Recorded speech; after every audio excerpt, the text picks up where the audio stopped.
Bonjour et bienvenue pour ce webinaire de présentation du MBA MDIA, le MBA Marketing Digital et Intelligence Artificielle de Vinci Executive Education. Alors, avant d'entrer dans le vif du sujet, donc dans le cadre du MBA, nous avons un partenariat avec un média qui s'appelle Indata Veritas. C'est un média collaboratif sur l'innovation et l'intelligence artificielle. Je vous mets le lien sur le côté, voilà, hop. Et dans le cadre donc de ce partenariat, eh bien, chaque vendredi matin, j'ai le plaisir, d'animer un live qui s'appelle Il y a débat, avec à chaque fois un thème et un angle, bien sûr en lien avec l'IA, mais autour des métiers de la communication et du marketing. Donc ces lives ne sont pas réservés, hein, qu'aux étudiants et étudiantes du MBA MDIA. Ils sont accessibles à toutes et tous et dans le cadre du MBA, les étudiants et les étudiantes, ont, des défis, des challenges à réaliser avec Indata Veritas.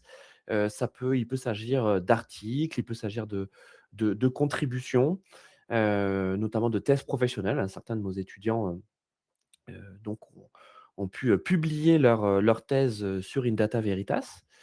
Voilà, donc vous pouvez découvrir, ce site, en cliquant tout simplement ce média, en cliquant sur le lien. Donc le thème, par exemple, du Il y a débat de vendredi dernier, c'était les managers, voilà, en première ligne face à l'adoption de l'IA. Il y a 2 semaines, c'était, la voix, voilà, la voix et l'IA. Je ne sais pas encore quel sera le thème de vendredi prochain. Voilà, mais ça se fait, on va dire, au fil de l'eau et au fil des semaines. Donc au-delà de ça, c'est aussi, une façon de vous sensibiliser à l'importance, de soigner sa veille et de consacrer, du temps, de qualité. Alors, vous êtes venu vous renseigner sur le MBA, marketing digital et intelligence artificielle. Je m'appelle Louis Duroul, je suis directeur pédagogique de ce MBA. Alors c'est le nouveau nom, du, MBA MDIA puisque depuis 1999, il s'appelait MBA MCI, MCI pour marketing et commerce sur internet. Donc, j'ai pris la décision avec l'école, de renommer, le MBA, alors quand vous êtes, voilà, à la tête d'un héritage, hein, de 25 ans, 26 ans, hein, puisque j'ai pris cette décision-là en début d'année 2026. C'est jamais évident, hein, de toucher aux bijoux de famille, aux meubles, hein, qui sont là depuis le début. Mais ce que nous sommes en train de vivre aujourd'hui, et encore plus demain, méritait une rupture, incarnée par ce changement de nom. Alors, ça ne veut pas dire que le marketing digital, ça ne veut pas dire que la communication et le marketing en tant que tel change radicalement. En fait, c'est plutôt une rupture, qui est, de second rideau, de second niveau. C'est-à-dire que, la communication, le marketing restent les mêmes, il y a toujours les mêmes objectifs derrière, promouvoir des services, promouvoir des produits, valoriser, telle ou telle chose, faire de l'acquisition, mais simplement la façon de le faire, donc tout le contenu, heu, là, connaît une rupture radicale sous l'effet de l'intelligence artificielle et ça se traduit dans, les fiches métiers par, des intitulés métiers et de postes qui restent les mêmes, hein. Je veux dire, il y a toujours besoin d'avoir des chargés de communication, des responsables de communication, des responsables marketing, traffic manager, social media manager, data analyst. Mais quand vous regardez la composition des missions, c'est-à-dire les tâches affectées à ces métiers, et bien là, tout change. Tout change et c'est notamment, quelque chose que je vais pouvoir vous montrer dans une étude, qui est parue en début d'année, qui a été réalisée par KPMG avec un collectif qui s'appelle les enthousiastes IA, à l'intérieur. Je vous en parle juste après. Mais donc pour vous donner déjà un petit teasing et j'imagine que vous vous en doutez, cette révolution, elle est, d'abord humaine avant d'être technologique, puisqu'en fait, ce que permet, l'IA depuis maintenant 3 ans, c'est un abaissement, des exigences techniques, dans la capacité à faire. Donc ça va à contre-courant de ce qu'est, le numérique depuis les années 2000, où bah, depuis les années 2000, en fait, il y a de plus en plus de spécialisation, de technicité, de montée en gamme dans la maîtrise des outils. Et bien, en fait, l'IA, elle vient tout déconstruire, puisque, en fait, elle permet de pouvoir réaliser, alors ça peut être des livrables de quelconque nature pour rester sur l'IA générative, mais aussi des actes métiers, des facilitations, métiers et donc des gains de temps qui, avant l'IA, demandaient un fort savoir-faire technique. Waouh! Dit comme ça, on dit: «OK, à quoi ça sert de faire des études, finalement?» puisque l'IA va tout faire. Alors c'est pas une question qui est absurde, même si je l'ai dit, de manière un petit peu ironique, mais elle est pas absurde parce que c'est très clairement, le genre de questions qu'on est en train de se poser dans la communication et le marketing, pas que d'ailleurs, mais on va rester, dans nos métiers, et c'est de se dire: «Bah, OK, où on se place. Ou en tout cas, où on se replace et quand je dis «on», c'est où on a besoin, de l'humain. Et ben c'est exactement ce qu'on fait au MBA, MDIA. C'est-à-dire qu'on a un équilibre entre, bah, les savoir-faire techniques parce qu'il y a toujours besoin quand même d'avoir des savoir-faire techniques, même si ceux-ci sont de moins en moins indispensables compte tenu, des progrès fulgurants, que fait l'IA, chaque mois et j'ai même envie de dire, chaque semaine. Heu, donc il y a peut-être des chances que ce que vous appreniez en termes de savoir-faire technique, au MBA, en fait, soit périmé le mois suivant, mais c'est pas, le fait de savoir faire qui est important là, c'est plutôt ce que le fait d'avoir appris à faire va vous permettre de pouvoir développer comme compétences cognitives et c'est précisément ces compétences cognitives, souvent, résumées sur les soft skills. Les soft skills, Heu, c'est plus que les compétences cognitives. Moi, je préfère ce terme des compétences cognitives qui est d'ailleurs celui qui est employé par, le Syntec, qui est le syndicat, des entreprises du numérique en France, le Syntec numérique.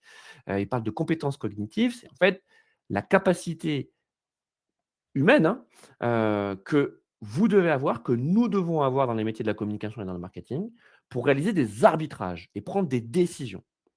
Et dans ces décisions, bah, il y aura, heu, de la gestion de projet digital hybride, comprenant des ressources humaines, mais aussi des ressources technologiques, quels sont les outils dont nous aurons besoin, mais aussi des IA, des agents IA. Voilà, à qui vous allez donner des consignes, que vous allez manager exactement de la même façon que si vous faisiez, du management. Je parle bien de management de mission et de tâches, auprès de vos équipes. Voilà. Toute la dimension, management, heu, relationnel, je la mets de côté parce que c'est vous aurez compris que c'est pas ce dont je parle, hein. Je dis pas qu'il faut manager, des IA comme des humains ou réciproquement. Je dis juste qu'en fait, dans la façon dont vous allez créer des feuilles de route, c'est-à-dire des workflows, des, hem, attendez, j'ai un mot mieux que workflow. Oui, ça, c'est le problème dans la com et dans le marketing, c'est comme on a beaucoup d'anglicismes, hem ouais, des chaînes de valeur du travail, de l'organisation du travail, voilà, je pense que c'est pas mal. Comment vous allez organiser le travail, sachant qu'en fait l'IA va raccourcir le temps alloué à chacune des étapes de ce workflow, de cette chaîne de travail. Et donc c'est ça qu'il va falloir apprendre. C'est ce qui va c'est identifier les bonnes solutions humaines, technologiques, budgétaires à chaque étape et pouvoir, se projeter vers un le retour sur investissement, le fameux ROI et 2 les indicateurs clés de performance, les fameux KPIs que, vous allez devoir suivre tout au long de votre projet digital et ça, c'est pas nouveau. Voilà, calculer le ROI, anticiper le ROI, calculer le ROI, fixer des objectifs et des indicateurs pour les suivre, c'est pas nouveau. On n'a pas attendu l'IA, pour travailler de cette façon. Donc, pour apprendre à être un manager du marketing digital et de l'IA, bah, il faut d'abord apprendre à être un manager du marketing digital. Voilà. Donc, l'équilibre dans le programme du MBA, c'est à la fois, bah, ces savoir-faire, comme je vous ai dit, techniques, métiers, autour des différents leviers du marketing digital. Voilà. Que vous soyez dans un profil de reconversion, c'est-à-dire que vous venez vous reconvertir dans les métiers de la communication et du marketing, ou que vous soyez plutôt dans une idée de spécialisation, de digitalisation, vous êtes déjà dans la com et dans le marketing, vous cherchez à monter encore en compétences, en fait, les 2 sont valables. C'est que ces fondamentaux-là, que vous les ayez ou que vous les ayez pas, dans tous les cas, il les faudra pour que vous puissiez ensuite apprécier les bénéfices de l'IA. Il n'y a pas de raccourci là. Voilà, on ne peut pas passer de 0 à 1 en allant vers l'IA. Voilà. Bah, sinon, en fait, vous n'avez plus de plus-value. Il y a zéro plus-value. Bah, l'IA va le faire à votre place. Alors, heu, l'IA aujourd'hui, 9 février, 2026, vous demandez à ChatGPT, à Gemini, à Claude, de vous faire, une stratégie de marketing digital, je sais pas, autour de, je sais pas, du lancement, de votre marque. Je regarde ce que j'ai un peu autour de moi, tiens, de mes stylos, voilà, vous lancez une marque de stylos, il va vous faire un plan marketing, nickel. En tout cas, en apparence. 70 80 90 de ce qu'il vous conseillera sera juste, sera pertinent. Mais sur quelle base et sur quel référentiel vous allez le challenger? Comment vous allez pouvoir l'améliorer? Parce qu'en fait, c'est une base de travail qu'il va vous proposer. Comment vous allez le challenger? Comment vous allez pouvoir, je reviens à mon mot tout à l'heure, arbitrer, décider à partir de ce qui vous sera proposé. Mais remarquez, c'est exactement la même chose si, je ne sais pas, vous me demandez, «Tiens, Louis, fais-moi une stratégie, de marketing digital pour, vendre mes stylos». Je vais vous faire une proposition, mais à partir de quelle base et quel référentiel, de quelles connaissances vous allez vous baser pour pouvoir challenger ce que je vais vous dire? Vous voyez? Donc en fait, ces questions-là, c'est pas tellement des questions d'IA, donc c'est bien, alors je sais que, c'est le mot à la mode et évidemment et moi le premier, hein, je parle tout le temps d'IA, parce que c'est une vraie révolution, mais attention, en fait, l'IA n'est pas partout. Voilà. La réponse à toutes nos questions n'est pas l'IA.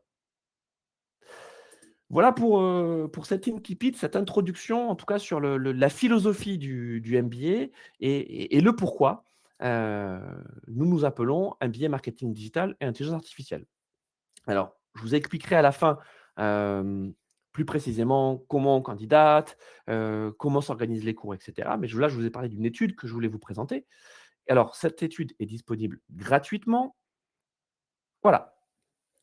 Donc, étude qui est sortie là en janvier 2026, qui s'appelle Trends of AI, donc, qui est, une étude entre le cabinet KPMG, ah, qui est un grand cabinet de conseil, et les enthousiastes. Donc les enthousiastes, qui est un collectif, de professionnels, de plein de secteurs différents, vous allez voir, qui, contribuent positivement à la transformation, de leurs organisations, par le biais de l'IA. Bon, alors vous avez les traditionnels, éditos, voilà, donc si vous voulez voir, vous regarderez. En tout cas, ce que je trouve, bien avec cette étude, c'est que vous voyez, elle a une approche, plurisectorielle. Pardon, je bois un petit coup d'eau. Elle a une approche, multisectorielle. Moi, je vais évidemment vous parler de celle du marketing, qui est la première qui est traitée dans cette étude. Mais, vous voyez qu'il y a aussi une approche RH, finance, IT, relations clients, supply chain, achat, risque et conformité, et ensuite les fonctions, transverses. C'est intéressant aussi quand on n'est pas de ce secteur-là, d'aller voir ce qui s'y passe. Donc par exemple, vous voyez sur, l'approche risque et conformité, donc qui, est, un sujet quand même très lié à la compliance, à la réglementation.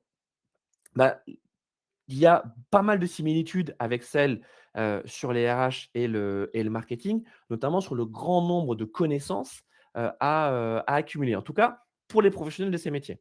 Et en fait, l'IA, elle est venue, complètement bouleverser la pratique, de ces métiers, justement, parce que, elle n'est plus dans, enfin, ce n'est plus un objectif d'acquisition de connaissances, mais c'est plutôt, une articulation de l'expérience de ces professionnels autour de ces connaissances. Et donc l'expérience, ça permet quoi? Elle permet de mobiliser et d'aller rechercher les bonnes connaissances là où elles sont. Ah ouais. Et là, on va arriver à notre sujet, marketing et communication. Alors, on y va, hein, c'est hop, à partir de la page 9. Donc bon, ça, c'est le panel des enthousiastes, et de leur secteur d'activité, puisqu'en fait, vous avez une partie sondage, hein, dans toutes ces approches. Voilà. à découvrir, sur le site de KPMG, hein. Vous tapez, d'ailleurs je l'ai peut-être là le lien, attendez, je vais vous le mettre le lien. Hop! Voilà, tac. Voilà, je vous l'ai mis dans le chat. Donc normalement, en cliquant sur le chat, vous allez directement tomber, enfin sur le lien, vous allez directement tomber sur le PDF. Alors, on va regarder ce que nous dit, ce marketing. OK, très bien. Touc, touc, touc, touc, touc. OK. Donc, pour comprendre la transformation des métiers, enfin la transformation du marketing, heu, à l'ère de l'IA, en fait, il faut parler cas pratiques. Donc ces cas pratiques, c'est des cas d'usage. Donc aujourd'hui, comment est utilisée l'IA? Alors par qui? Quelle verticale métier et pourquoi? Voilà. Ça permet de se dire: «OK, bah, par exemple, dans le cadre, des métiers, du graphisme, voilà, de la création de contenu, bah, quels outils d'IA génératifs sont utilisés? À quelle fin? Et qu'est-ce que ça permet, de gagner? Voilà, qu'est-ce que ça optimise?» Alors bon, bah, là, vous allez me dire: «OK, évident». Heu, Vous avez peut-être, en tout cas j'espère, si ce n'est pas le cas, faites-le, demandez à Gemini, donc dans Google Slides, de vous générer des slides. Voilà, donc vous lui faites un prompt, hein, directement dans Google Slides, vous lui expliquez: «Bah tiens, je veux une slide comme ça, avec tel contenu, tel bullet point, bloum, bloum, bloum, bloum, bloum». Vous pouvez même lui mettre des infos, parcellaires, lacunaires. Il va vous générer un certain nombre de slides, heu, plutôt, jolis visuellement, bien organisés. Alors vous allez pouvoir à chaque fois modifier, dire: «Non, attends, en fait, j'aimerais que tu fasses plutôt ça. Tiens, mets-le sur 2 slides. Tiens, change-moi le graphique que tu fais là», et cetera. Bon, ben, vous voyez? Là, la compétence, qui est demandée pour pouvoir réaliser ce genre de travail-là, c'est la hiérarchisation des informations. Vous les voyez les compétences cognitives? Donc là où avant, c'était sur, bah, techniquement réaliser des jolis slides, voilà, bien sûr, il y avait déjà cet impératif de la hiérarchisation des informations. Mais encore fallait-il réussir à pouvoir, bah, les mettre, heu, techniquement parlant, sur vos slides et à organiser votre PowerPoint ou votre Google Slides, et ça demandait du temps, beaucoup de temps parfois. Avis aux perfectionnistes, voilà, on a tous en nous un tyran perfectionniste, qui se cache, qui se tapit au fond de nous et qui ressort quand on doit faire des PowerPoint. Bon, bah, là, typiquement, hop, vous le voyez avec pardon, Gemini, ou j'aurais pu vous parler de Gamma ou de Manus, c'est plus du tout le cas. Donc là, vous voyez, quand on regarde les cas d'usage qui sont cités dans cette étude, hop, alors, est-ce que vous voyez bien? J'espère. On a, vous voyez, donc le code couleur, hein, il est très simple. C'est donc parmi, tout le panel de professionnels du marketing qui ont répondu.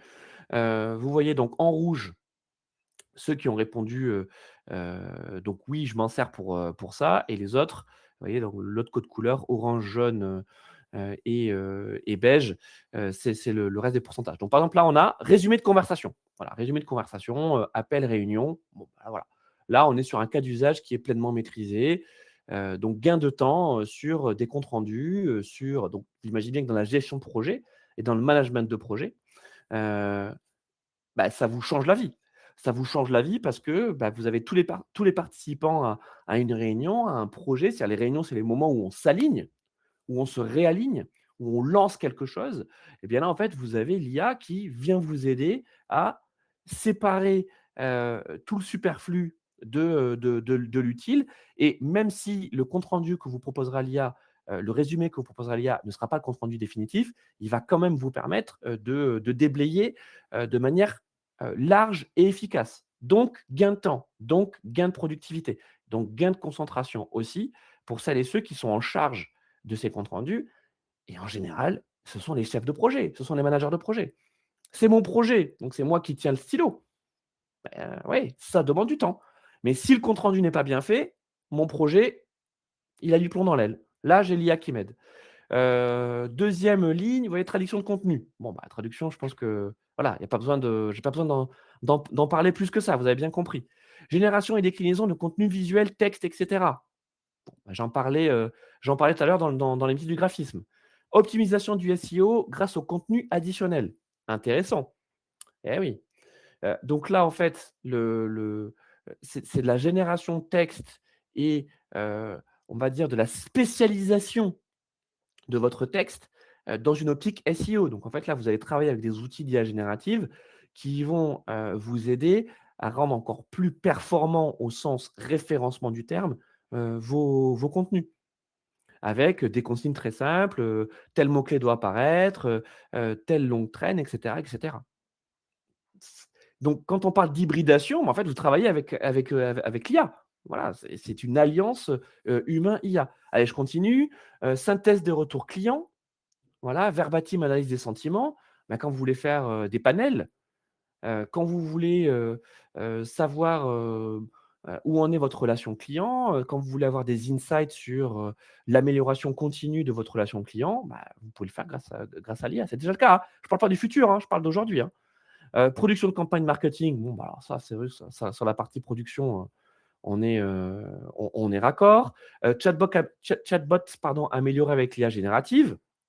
Donc ça, c'est déjà le cas, dans le e-commerce. C'est en cours de déploiement, hein. Vous voyez, là, dans tout ce que je suis en train de vous citer, hop, hop, hop, hop, hop, vous voyez, c'est en progressif. Donc ça veut dire que c'est, heu, plus à l'ordre de potentiel et de prévision de déploiement en 2026-2027 plutôt que c'est le cas aujourd'hui. Mais on va dire que les chatbots un petit peu, bébêtes là, qu'on avait jusqu'à présent, je parle en tant que client, hein, qui, étaient assez limités dans leur scénario de réponse et finalement ne servaient qu'à vous faire perdre du temps, vous en tant que client et à en faire gagner au service client pour pouvoir mettre en face de vous, le plus rapidement possible, un, un interlocuteur humain, bah, en fait, c'est fini. Le chatbot maintenant, quand il est plugué à une IA générative, bah, il est quand même capable de beaucoup vous aider.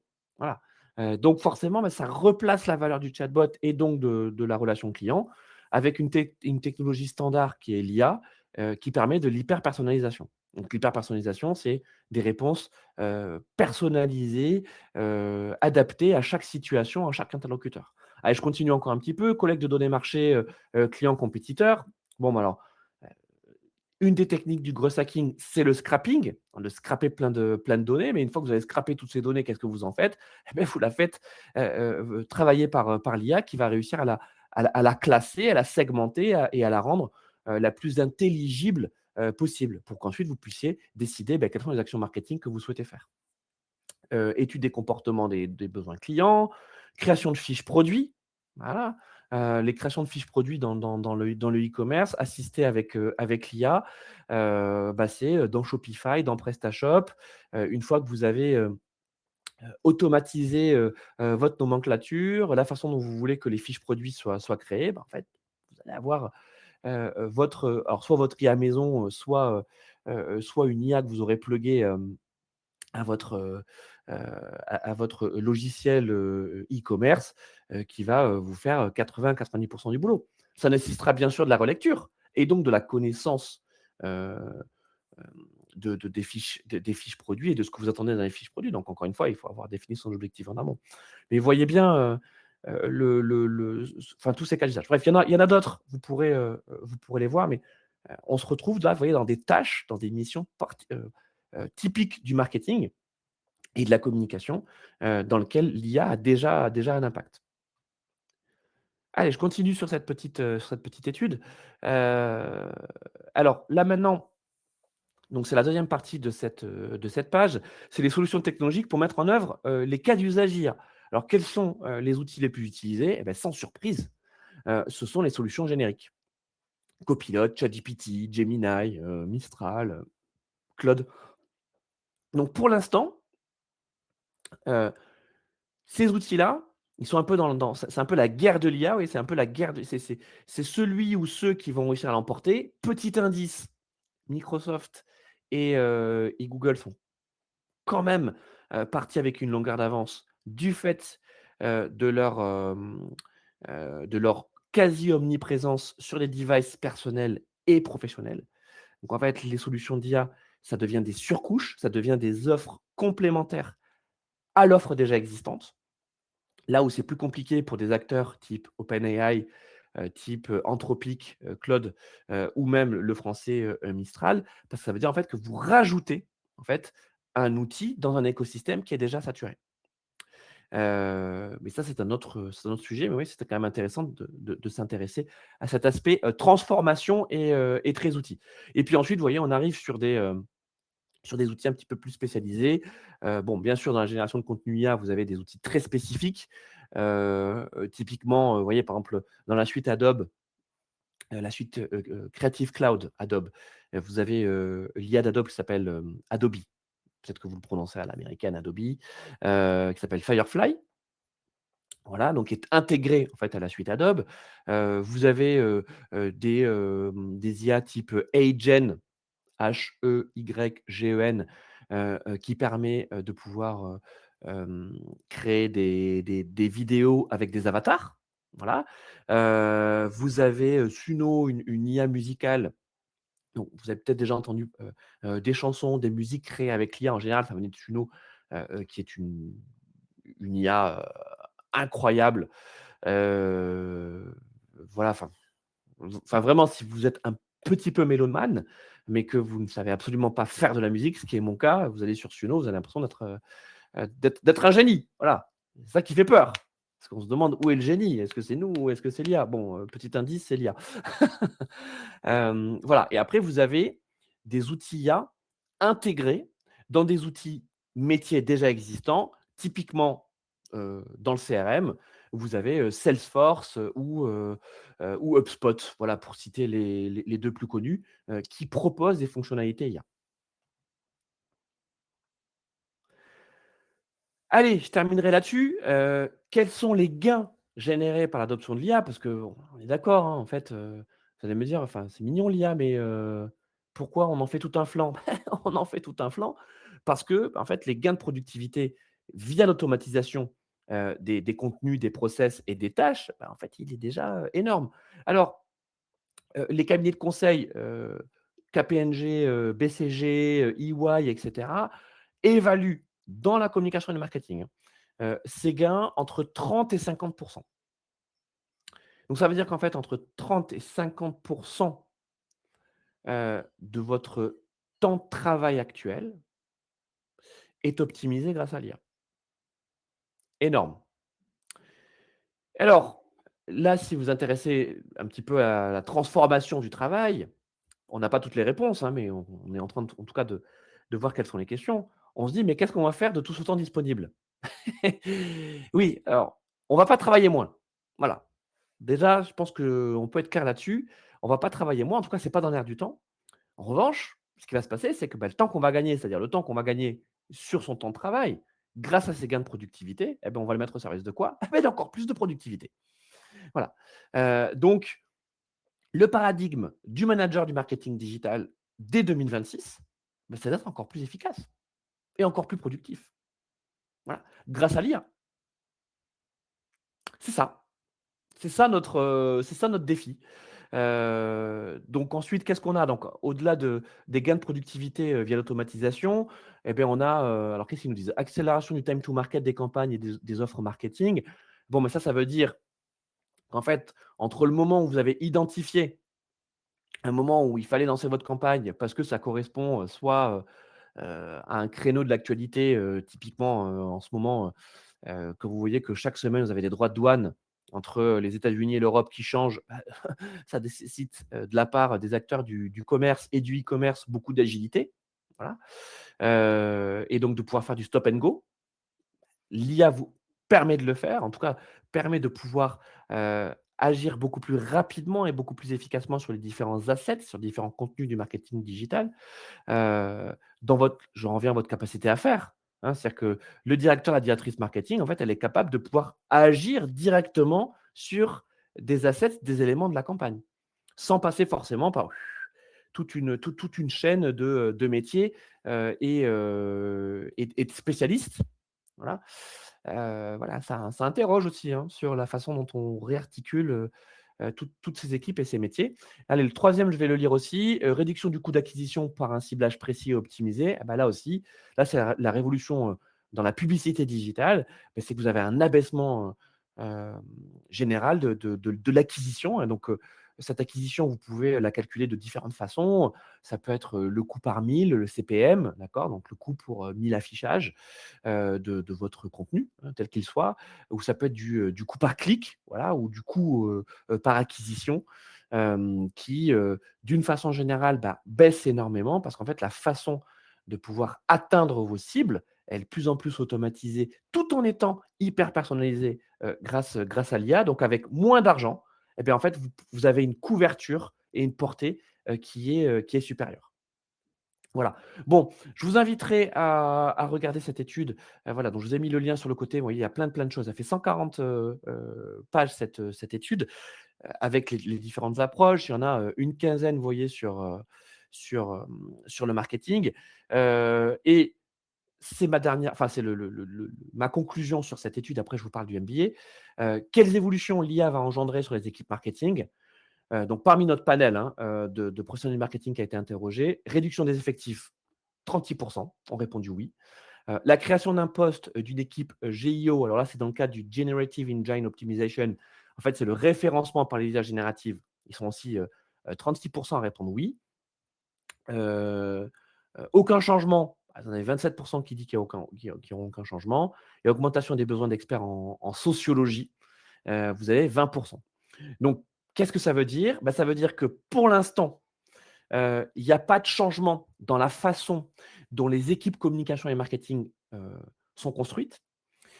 Et donc, comment elles sont construites? Bah, elles sont construites en général avec un ou plusieurs managers qui sont sur des segmentations, sur des thématiques métiers. Donc, par exemple, dans la communication, vous allez avoir plutôt une équipe qui sera orientée éditorial contenu, une équipe qui sera orientée public, orientation des publics, pardon, acquisition des publics. Donc, s'assurer que le contenu que l'on produit, bah, il soit adressé au bon public.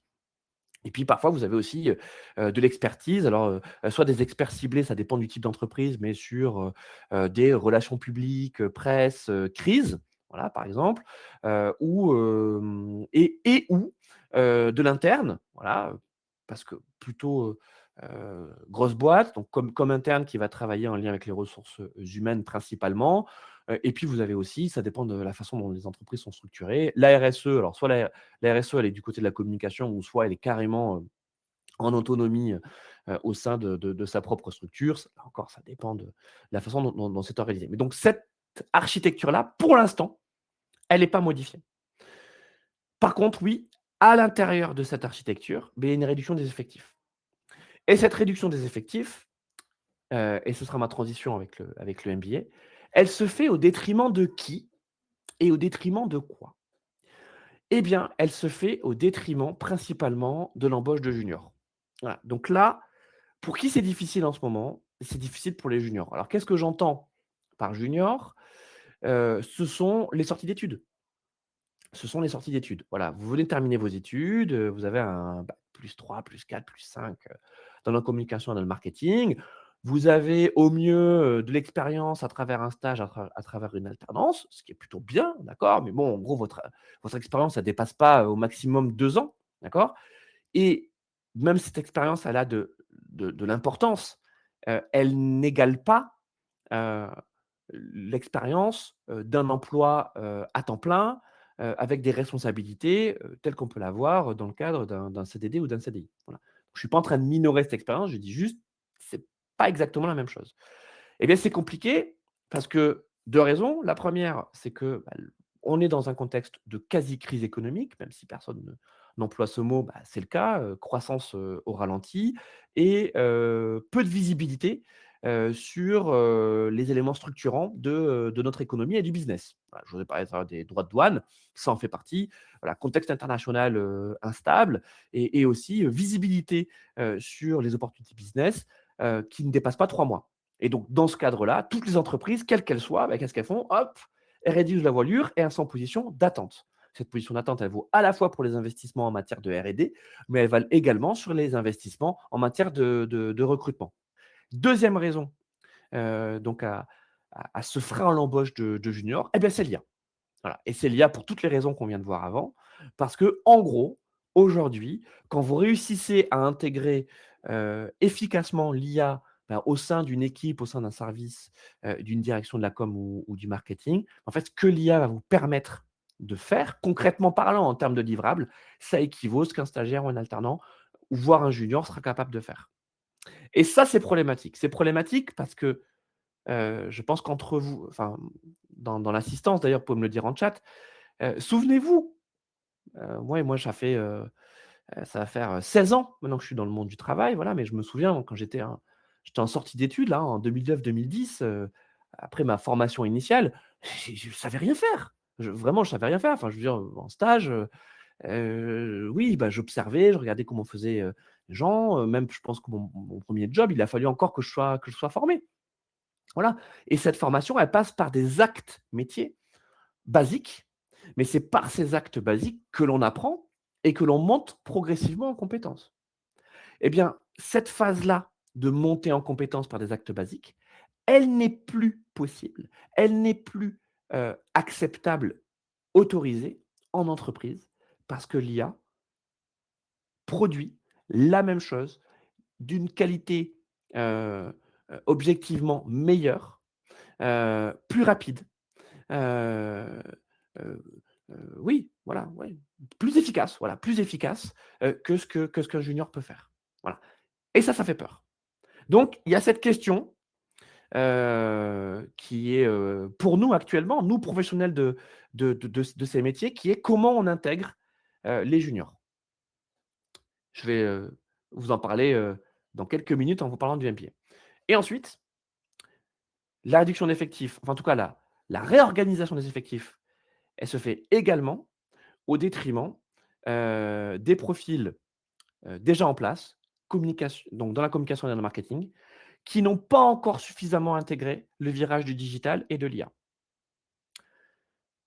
Pourquoi? Parce qu'en fait, pour pouvoir projeter son activité et celle de son entreprise dans un avenir à court, moyen et long terme, ça passe quand même par une remise à niveau des prérequis et des standards de notre métier à l'aune du digital et de l'IA.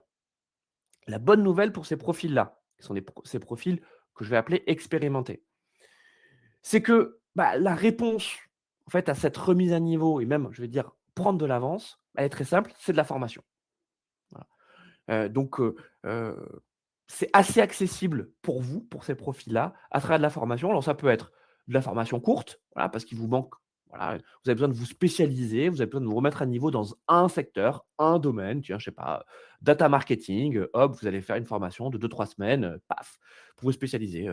Il vous manque, je sais pas, le GIO, voilà, vous êtes plutôt bon en référencement naturel, le SEO, Google, il y a pas de souci, mais vous avez besoin de vous augmenter, pour pouvoir aussi travailler sur les IA génératives. Vous allez faire une formation, GIO, ça peut être, de l'auto-formation et d'ailleurs, parce que vous avez énormément de contenu gratuit de qualité en e-learning sur internet, voilà, et puis surtout vous êtes capable de pouvoir, faire ça à côté de votre boulot, très bien.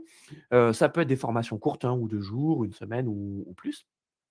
Ou alors, vous avez besoin d'un véritable parcours, parce que vous voulez que, cette transformation et d'ailleurs, dans transformation, il y a formation, mais que cette formation, en fait, elle vous permette de pouvoir accéder à de nouvelles responsabilités, de pouvoir, comme je disais tout à l'heure, prendre de l'avance. Et beh, dans ce cas-là, le MBA peut vous aider. Donc le MBA MDIA, notre MBA, il s'adresse d'abord à ces profils expérimentés. Alors quand je dis expérimentés, ça va de, 3 à 5 ans d'expérience jusqu'à, 15-20 ans, 25 ans. Voilà. Enfin, ça dépend de votre projet professionnel. La promo de cette année, l'âge de ma promo, ça va de, 23 ans, jusqu'à 55 ans. Voilà. Hem, donc en priorité, on s'adresse donc à des salariés en poste ou pas, qui cherchent à se reconvertir ou à se spécialiser dans le marketing digital et à l'aide de l'IA. Deuxième type de profil, et là j'en reviens à mes juniors. Puisque la difficulté pour les juniors, pour décrocher leur premier ou leur deuxième job, il est dans l'expérience, en fait, nous, on propose, à ces jeunes diplômés, de venir faire le MBA, de bénéficier du régime de l'alternance, via l'apprentissage pour en fait aller chercher les alternances, du haut du panier. Donc en fait, c'est-à-dire que vous sortez déjà d'une formation, vous avez déjà de l'expérience. Donc théoriquement, vous devriez être embauché sur un CD, enfin vous candidatez à des CDD, CDI. C'est compliqué pour vous parce qu'il y a une grosse concurrence.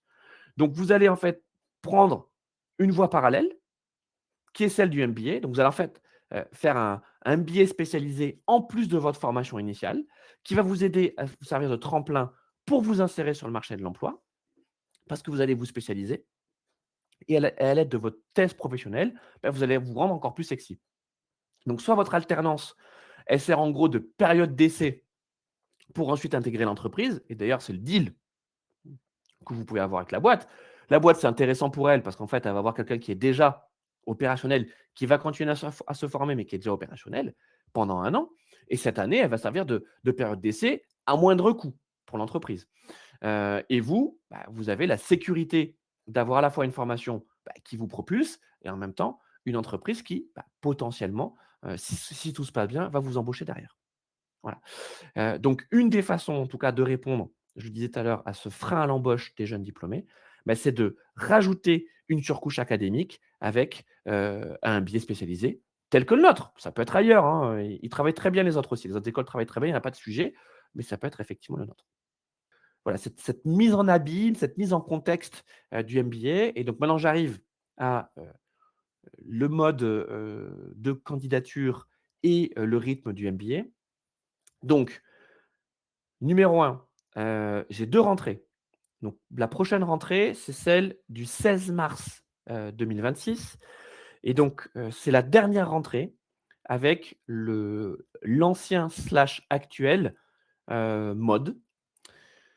Une semaine de cours par mois. Donc là, la rentrée du mois prochain, le 16 mars, c'est le rythme de cours, c'est une semaine de cours par mois, une semaine sur 2 en présentiel, donc une semaine sur 2 en distanciel. Donc une semaine sur 2 à l'école, à Nanterre, l'autre semaine en distanciel. Ça, c'est mars 2026 et à partir de novembre 2026, qui est ma 2e rentrée, donc sur l'année, académique 2026-2027, heu, je change le rythme. Nous passons à 2 jours de cours tous les 15 jours.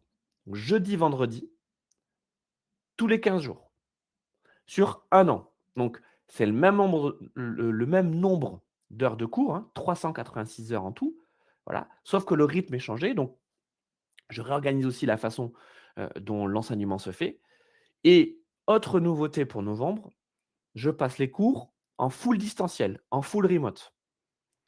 Pourquoi? Alors, on est dans une consolidation du télétravail. Sauf que, eh bien, on ne sait pas travailler en télétravail et on ne nous apprend pas à travailler en télétravail. Voilà. Donc, si le télétravail a été décrié, c'est parce que, bah, vous avez tous vécu le covid. En fait, paf, on a été jetés comme ça du haut de la falaise et puis ensuite, il a fallu apprendre en marchant. Or, le distanciel n'a pas du tout les mêmes logiques que le présentiel. On ne fait pas des brainstorming, de la gestion de projet, du suivi, de l'idéation de la même façon. On ne sait pas travailler en distanciel parce qu'on calque des logiques du présentiel au distanciel. Et ça, c'est une hérésie. Or, qui apprend à travailler à ses équipes et aussi à ses différents interlocuteurs à travailler en distanciel? Les managers. Qu'est-ce que je forme moi au MBA? Je forme des managers. Je forme des managers au marketing digital. Donc si les managers ne savent pas travailler en distanciel et ne savent pas diffuser les bonnes pratiques du distanciel, ça ne peut pas fonctionner. Ils sont en première ligne, les managers. Donc le choix que je fais à partir de novembre, je l'avais déjà fait, vous voyez, partiellement, en faisant une semaine sur 2 en distanciel. En novembre, je passe encore un clic. Hem, En plus, le rythme, 2 jours tous les 15 jours s'y prête. Une semaine entière en distanciel, je le fais là, mais vous voyez, c'est pour ça que j'alterne en faisant une semaine en présentiel, distanciel.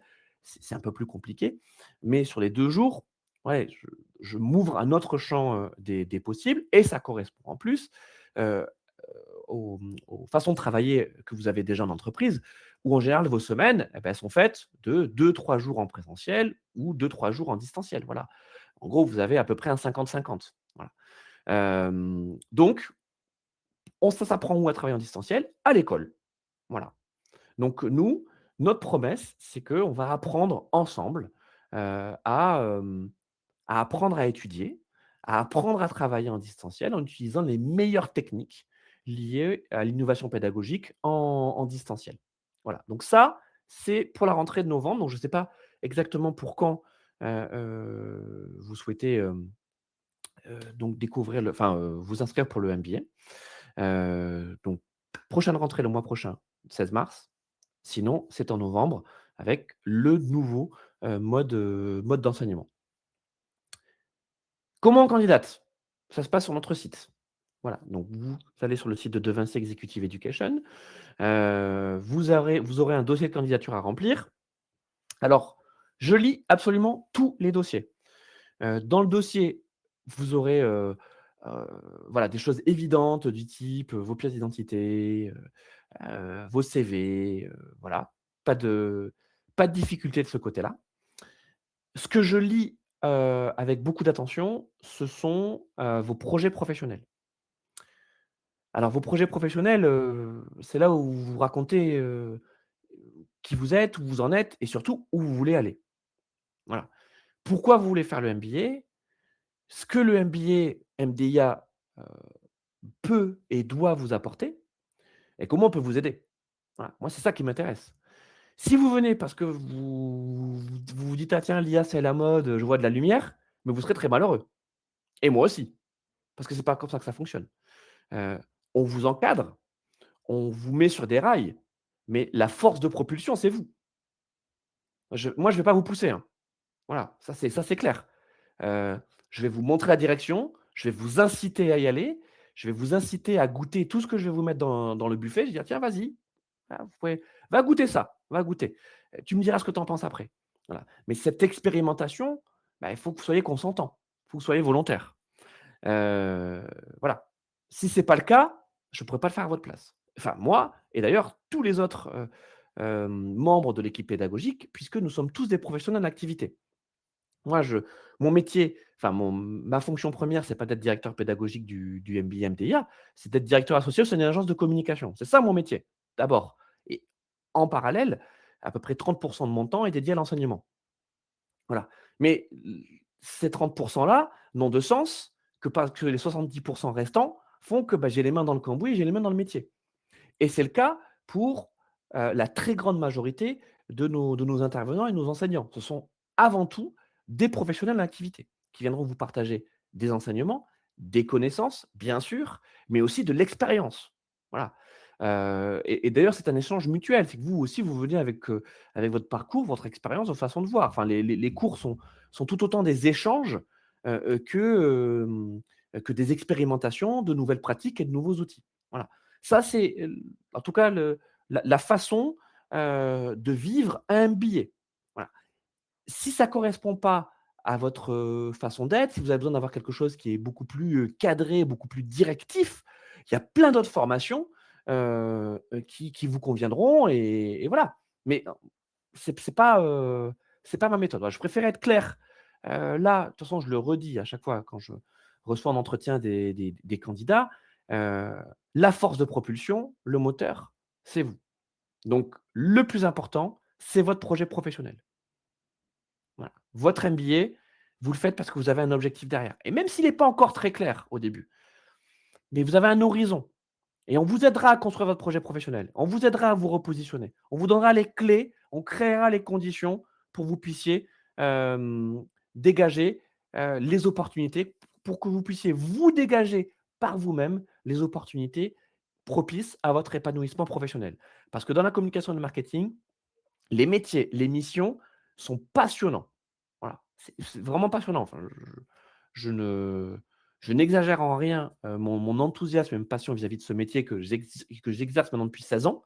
Voilà et j'espère que ça va continuer comme ça. Mais c'est exigeant et l'exigence, elle porte à la fois sur la capacité à se remettre en question et la capacité à se renouveler, parce que les évolutions et le renouvellement, ils sont perpétuels, voilà et parfois c'est usant. Voilà, c'est vrai. Parfois c'est usant et parfois on a besoin aussi d'organiser dans son temps des moments où on fait pause, heu, des moments où, voilà, on prend du recul, voilà. On a besoin de ça, Mais c'est pas propre qu'à la communication et le marketing. Je pense que c'est propre à la vie professionnelle d'une façon générale. Mais que la façon de réussir, dans ces métiers-là, c'est d'être organisé et rigoureux. Optimiste, toujours, bien sûr. Optimiste en se disant que, voilà, on est capable, on est capable d'y aller, et on va y arriver. Voilà, sans méthode couée, mais on va y arriver parce qu'on va se donner les moyens d'y arriver, mais organisé et rigoureux. Voilà, et d'ailleurs, c'est ça le grand challenge avec l'IA, c'est de ne pas trop se perdre dans les outils, de séquencer les différents temps d'expérimentation, Heu, le temps aussi des enseignements, quels enseignements on tire de cette expérimentation, et ensuite on va faire des recettes, et l'automatisation, ce ne sont que des recettes. Voilà, on fait des recettes, OK, très bien. S'il se passe ça, il se passe ça et je fais ça et tout ça, c'est de la stratégie. Voilà pour ce que j'avais à vous dire, sur le MBA MDIA. J'espère que ça vous a intéressé. J'espère que, ça correspond aussi à vos attentes vis-à-vis de ce que vous vouliez savoir à propos du MBA MDIA. Si vous souhaitez en savoir plus à propos de ce MBA, c'est en open source. Notre MBA, il est en open source. Vous allez sur les réseaux sociaux, sur LinkedIn, sur YouTube, vous avez la page du MBA, la chaîne YouTube du MBA. Si vous voulez, en savoir plus aussi sur la thèse professionnelle, qui est le fil rouge, du MBA, eh bien les soutenances des étudiants, des précédentes promotions sont disponibles en accès libre sur la chaîne du MBA. Donc, vous verrez un des livrables, finaux, des étudiants, bah, pour que vous imaginez tout ce qu'il y a, avant. Certains étudiants d'ailleurs, permettent de télécharger leur thèse professionnelle. Voilà. En tout cas, moi, je recommande à tous les étudiants de le faire, hein. Le internet, ça reste encore un formidable espace de partage, de connaissances et d'expertise. Voilà, donc il faut contribuer à ce partage-là, parce qu'en créant, en participant à ce partage, vous allez créer de la valeur, et vous allez créer de la valeur autour de qui? Autour de vous. Voilà, vous allez créer du désir, autour, de vos compétences, de votre profil, et on va trouver des façons de collaborer, de travailler ensemble, quelle que soit d'ailleurs la forme. Voilà. Je vous remets, quand même le lien, pour pouvoir, candidater au MBA sur notre site. Donc l'appellation, enfin, il s'appelle, donc comme je vous l'ai dit au début, hein, il s'appelle MBA MDIA, mais comme pendant 26 ans, il s'est appelé MBA MCI, hein, je vous ai dit depuis 1999, il s'appelait MCI. Il est possible que, sur certains de nos documents, et même moi d'ailleurs, je parle de MBA MCI, mais vous en faites pas, c'est pas notre MBA, c'est le même MBA. Chaque mois, on réalise, l'interview d'un alumni du MBA. Ça tombe bien, on en a plus de 1 300 parce que le MBA existe depuis 99. Et donc ça peut vous donner aussi des idées sur des parcours. C'est des vrais gens, hein, c'est des vrais gens, ils existent vraiment, vous pouvez les retrouver sur LinkedIn. C'est des vrais témoignages. C'est pas des IA, c'est pas encore des IA, voilà.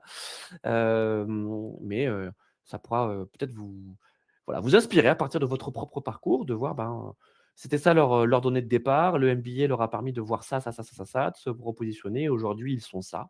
Voilà, ça peut être, aussi, vous demain, mais ce sera ma conclusion. Le moteur, c'est vous. Donc, je ne peux pas vous dire, le MBA va vous permettre de faire ça, ça, ça, ça, ça. Tiens, vous venez, vous allez faire ça. Non, je crée les conditions pour votre accélération, mais c'est vous la force centrifuge. Voilà, donc le lien vers les alumni, et puis également sur la chaîne YouTube, vous aurez les thèses, professionnelles, donc réalisées par nos étudiants, pendant toute leur formation. Au revoir tout le monde, merci pour votre attention et à bientôt. Au revoir.